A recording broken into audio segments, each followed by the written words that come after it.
ముఖ్యంగా విత్తనాలను సేకరించేటప్పుడు నాణ్యమైన విత్తనాలను సేకరించడం, అలాగే ముందుగానే మొలక శాతం అనేది చెక్ చేసుకోవడము. సో, మొలక శాతం అనేది చాలామంది రైతులు ఇది పాటించరు. సో, ముందుగా తర్వాత మొత్తము పంట వేసిన తర్వాత జర్మినేషన్ రాలేదు అన్న కంప్లెయింట్స్ కూడా వస్తుంటాయి. సో, ముఖ్యంగా ఏందంటే విత్తనాలు సేకరించిన తర్వాత మొలక శాతం ఎంతుందో చూసుకోవాలి.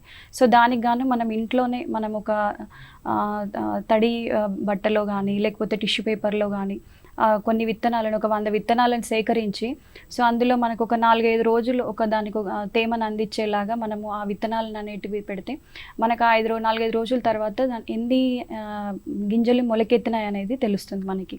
సో, ఒక 100 విత్తనాలలో మనకు ఒక 85-90 విత్తనాలు మొలకలొచ్చాయంటే మనము పంటననేటిది వేసుకోవచ్చు. సో, ఇలా ఏంటంటే ఇలా మొలక పరీక్ష అనేది మనం చెక్ చేసుకుంటే, తర్వాత మనకు ఆర్థిక నష్టం అనేది జరగకుండా ఉంటుంది.